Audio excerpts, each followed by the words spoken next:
बहुत ही important video है।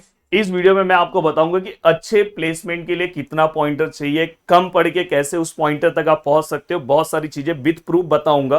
किस कंपनी में जाने के लिए कितना पॉइंटर की जरूरत है, सब चीजें बताऊंगा। अगर आप पॉइंटर के लिए मेहनत नहीं करोगे तो कैसे स्किल होने के बाद भी आप रिजेक्ट हो जाओगे, वो भी बताऊंगा। एक बड़े भाई के नाते, एक बड़े दोस्त के नाते, एक टीचर के नाते मैं हमेशा आपके लिए बहुत अच्छे से हेल्प कर रहा हूं। तो आप सभी लोगों से मेरा हाथ जोड़ के रिक्वेस्ट है, जो लोग चैनल से जुड़े हुए हैं, नए जुड़े हुए हैं, तो प्लीज यार चैनल को सब्सक्राइब कर दो। बहुत अच्छे से हर चीजें मैं इस चैनल पे आपको करवा के दे रहा हूं। और मुझे ये भी अच्छा लगता है कि आप कमेंट सेक्शन में मुझे मोटिवेट भी करते हो, मेरे बारे में बहुत अच्छी अच्छी चीजें लिखते हो, तो उससे मैं और मोटिवेट होकर मैं आपके लिए काम करता हूं। अब देखो दोस्तों, एक अच्छे प्लेसमेंट के लिए कितना पॉइंटर चाहिए, विथ प्रूफ सब चीजें मैं यहां पे बताऊंगा। देखो दोस्तों, ये जो पॉइंटर है, सबसे पहले एक चीज मैं यहां क्लियर कर दूं कि आपको नेक्स्ट कौन से टॉपिक के ऊपर वीडियो चाहिए। आप प्लीज नीचे कमेंट करना, तो मेरा नेक्स्ट वीडियो उसके ऊपर आ जाएगा। अब देखो, यहाँ पे पॉइंटर है और परसेंटेज। पॉइंटर और परसेंटेज कैसे एक दूसरे से रिलेट करते हैं, अगर आपको ये भी वीडियो चाहिए तो आप प्लीज नीचे कमेंट करना। आप कोई भी 9, जैसे इंजीनियरिंग के most of the universities pointer के ऊपर खेलती है, मतलब पॉइंटर के अकॉर्डिंग मार्क्स मिलते हैं। तो अगर आप कभी ये सोचते हो कि 9.2 मतलब 92%, तो ये आपकी गलत फहमी है। अगर आप नीचे कमेंट करोगे तो मैं बता दूंगा कि परसेंटेज और पॉइंटर में क्या रिलेशन है। अब देखो दोस्तों, ये 9.2 है, किसी को 9 पॉइंटर आता है, किसी को 8 आता है, किसी को 9.7, किसी को 10 पॉइंटर। सर आता है क्या 10? यस आता है यार। किसी को 6 पॉइंटर आता है, 7 आता है, 7 पॉइंट आता है, 8.5 आता है। कभी आपने सुना होगा। कुछ लोग बोलते हैं, मेरे वीडियो को पूरा का पूरा अच्छे से सुनना, बहुत नॉलेज आ जाएगा इस टॉपिक का, कि यार मेरा पॉइंटर तो बहुत कम था बट मुझे लाखों का जॉब मिला है, बहुत अच्छा पैकेज भी मिला है। सभी लोग ऐसे बोलते हैं। दोस्तों मैं आपको बोल रहा हूं कि हर चीज में ऐसी चीजें होती है, हर फील्ड में ऐसी चीजें होती है। किस्मत हमेशा सभी के साथ नहीं होती। तो ऐसे कुछ लोग होते हैं कि जिनको कम पॉइंटर आने के बाद भी किस्मत का साथ मिल जाता है और अच्छा जॉब मिल जाता है। तो ये आप सोचोगे, उनका एग्जाम्पल आप अपने ऊपर लेके मेहनत नहीं करोगे तो गलत है। आपके साथ चलो आपकी किस्मत बहुत अच्छी है, पर आप अपनी ओर से 100% दो, लास्ट में आपके साथ भी चीजें अच्छी हो। दोस्तों मैं आपको यह बता देना चाहता हूं कि सबसे पहले आप यहां पे देखो, अब अलग अलग पॉइंटर्स आपको दिखाई दे रहे हैं। यहां पे कुछ ऐसे कंपनीज हैं जहां पे अगर समझो उन्होंने अपना पॉइंटर का क्राइटेरिया बना के रखा है। जैसे अगर समझो कोई कंपनी है जिन्होंने बोला है कि मुझे 8.5 पॉइंटर के ऊपर ही स्टूडेंट चाहिए। समझो मेरी खुद की कंपनी है, मुझे 50 स्टूडेंट को सिलेक्ट करना है जॉब के लिए।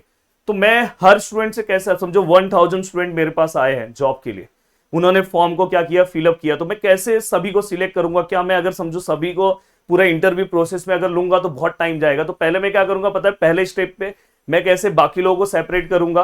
पहले मैं क्या करूंगा, इसमें से जिनके 8.5 के ऊपर पॉइंटर है बस उनको ही मैं सिलेक्ट करूंगा।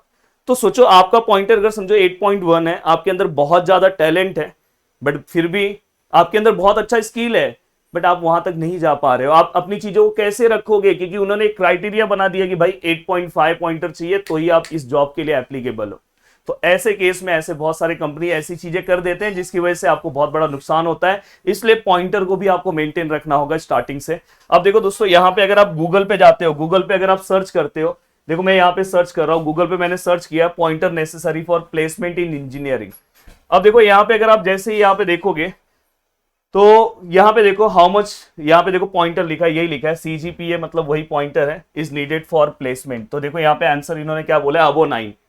देखो गूगल पे अलग अलग चीजें अलग अलग तरीके से यहाँ पे आंसर दे रही है। देखो अभी यहाँ पे दूसरा अगर मैं यहाँ पे देखूं तो यहाँ पे देखो क्या लिखा है कि अगर 8 के ऊपर अगर पॉइंटर रहेगा तो क्या प्लेसमेंट के लिए सही है। तो यहाँ पे लिखा है कि यस गुड पॉइंटर है, कोई दिक्कत नहीं है। मैं आपको इसका एक्चुअल बताऊंगा कि एक्चुअल में कितने पॉइंटर की जरूरत है। अब देखो यहाँ पे अलग अलग लोगों ने अलग अलग तरीके से सर्च किया। यहाँ पे कुछ लोगों ने 7.5 को भी बोला है, पर मैं आपको लास्ट में बताऊंगा कि आपको एक्चुअल में कितना है। अब समझो आपको यहाँ पे अगर समझो एमएनसी कंपनी में अगर आपको प्लेसमेंट चाहिए तो देखो यहाँ पे लिखा है मिनिमम कितना पॉइंटर चाहिए एमएनसी कंपनी में। अगर अपने को पॉइंटर चाहिए, अगर प्लेसमेंट चाहिए तो 7.5 to 8 लिखा है। मैं हर चीजों के बारे में आपको बताऊंगा यहाँ पे दोस्तों। अब देखो यहाँ पे, तो यहाँ पे अगर आप देखोगे, यहाँ पे देखो एमएनसी कंपनी में अगर आपको प्लेसमेंट चाहिए तो देखो यहाँ पे, तो आप गूगल पे जाके सर्च करोगे तो अलग अलग डेटा यहाँ पे देता है। इवन कुछ कहीं कहीं पे गूगल पे 9 पॉइंटर भी लिखा है, बट इसका सच क्या है आज मैं आपके साथ बताने वाला हूं। तो चलते हैं दोस्तों। देखो मैं आपको बताना चाहता हूं कि अगर आपको एक अच्छा प्लेसमेंट चाहिए, पहले आप मुझे कमेंट करके, मैंने बोला है कमेंट करके मुझे ये बताओ कि आपका कितना ड्रीम है, आप कितने पैकेज के बारे में सोच रहे हो।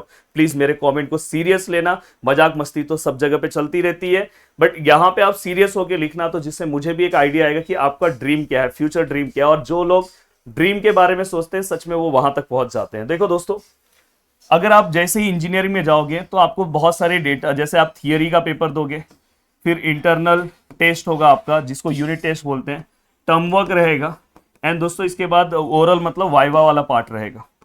तो अलग अलग पेपर में, जैसे अगर समझो मेरा ये 60 मार्क्स का है थियरी का, कहीं कहीं पे 70 है, कहीं कहीं पे 80 है, ये समझो मेरा 20 मार्क्स का है। टर्म वर्क मेरा 25 मार्क्स का है, फिर अलग से मेरा वाइवा या ओरल 25 मार्क्स का है। अगर आप पूरे को प्लस करते हो तो कहीं कहीं पे कोई सब्जेक्ट 150 मार्क्स तक पहुंच जाता है, कहीं कहीं पे जैसे वाइवा हर सब्जेक्ट में नहीं रहता तो ये 125 तक पहुंचता है, कहीं पे ये 70 और ये 70 और ये 30, अलग अलग यूनिवर्सिटीज अलग अलग तरीके से जाती है। दोस्तों अगर आप ध्यान से देखोगे, चलो मैं ये वाले पार्ट पे देख रहा हूँ, आप थियरी के लिए मेहनत करो, बट कॉलेज के ये पार्ट पे भी आपका मेहनत बहुत अच्छा रहना चाहिए। अगर आप ध्यान से देखोगे ये इसमें आप 40 आउट ऑफ 40 निकाल सकते हो, यहाँ पे आप 25 आउट ऑफ 24 आराम से मिल जाता है, यहाँ पे भी 24 25 23 आराम से मिल जाता है। तो मैक्सिमम आपका पॉइंटर ये तीनों चीजें बढ़ा देती है। अगर आपने 60 आउट ऑफ, अगर समझो आपने यहाँ पे समझो यहाँ पे 30 मार्क्स भी स्कोर किया ना, और ये सब में आपने अच्छे मार्क्स स्कोर किए ना, तो आप आराम से एक अच्छे पॉइंटर की ओर पहुंच जाते हो। आप आराम से 8.5 या 9 के आसपास तक आप पॉइंटर कवर कर सकते हो। अगर आप इतना मार्क्स भी लेकर आ रहे हो तो 8.5 तक तो आप आराम से पहुंच सकते हो। इवन अगर आप जब कॉलेज में जाओगे, आप अपने मार्क्स को देखोगे तो आपको एक बेसिक आइडिया आ जाएगी कि हाँ भाई ऐसा सच में है। तो इसलिए ये सब मार्क्स का बहुत ज्यादा इंपॉर्टेंस है। कुछ लोग आपको बोलेंगे कॉलेज में जाओ, जिंदगी जियो, भाई जिंदगी जीना बहुत जरूरी है, बट साथ में आपको ये सब चीजों का भी नॉलेज होना चाहिए। तो ओवरऑल मैं अपने कंक्लूजन पे आता हूं कि कम से कम आपको कितने पॉइंटर की जरूरत है। देखो बहुत सारे कंपनीज हैं जिनका पॉइंटर क्राइटेरिया 8 है, बट मैं आपको सजेस्ट करूंगा कि कम से कम आपका पॉइंटर 7.5 के ऊपर रखने की हमेशा कोशिश करना। फर्स्ट ईयर में कम से कम पॉइंटर 7.5 तो रहना चाहिए। बाद में सेकेंड ईयर से ना पॉइंटर बढ़ते हैं, सेकेंड ईयर से आपको बहुत लगातार पॉइंटर बढ़ते हुए दिखाई देंगे अगर आप सभी चीजों को फॉलो करोगे। तो कम से कम मेरा एक पर्सनल ओपिनियन है कि आपको अपने पॉइंटर को 7.5 के अबो रखना है। इन केस किसी का पॉइंटर 7 से नीचे आता है तो मैं आपको और भी वीडियो बना के बता दूंगा कि कैसे उस पॉइंटर को आप बढ़ा सकते हो। जैसे फर्स्ट ईयर में पॉइंटर बहुत लोग के कम होते हैं क्योंकि यहाँ पे आपको मल्टी सब्जेक्ट पढ़ना है। मल्टी सब्जेक्ट मतलब अगर समझो मैं सीएस का स्टूडेंट हूँ तो मुझे मैकेनिकल का भी सब्जेक्ट पढ़ना होता है, मुझे कॉम्स का, अगर सीएस का स्टूडेंट हो तो मुझे सिविल के सब्जेक्ट, मतलब हर कॉम्बिनेशन मुझे पढ़ना है। इलेक्ट्रिकल का सब्जेक्ट भी पढ़ना है तो हो सकता है कि मेरा पॉइंटर कम हो जाए क्योंकि इलेक्ट्रिकल का सब्जेक्ट समझो मुझे नहीं आता है अच्छे से, तो हो सकता है मेरा पॉइंटर कम हो जाए। पर आप सेकेंड ईयर से मैं आपको वीडियो बनाऊंगा और बताऊंगा कि सेकेंड ईयर से आप अपने पॉइंटर को कैसे बढ़ा सकते हो। तो आपको ज्यादा टेंशन लेने की जरूरत नहीं है, आप अपनी ओर से अपना 100% दो। प्लीज आप मुझे बताओ कि आपको कैसा लगा मेरा वीडियो, और प्लीज आप नीचे कमेंट भी करना कि सर यस सर बहुत अच्छा नॉलेज आया, और नेक्स्ट वीडियो आपको कौन से टॉपिक पे चाहिए तो प्लीज ये भी आप बताना। जय हिंद दोस्तों।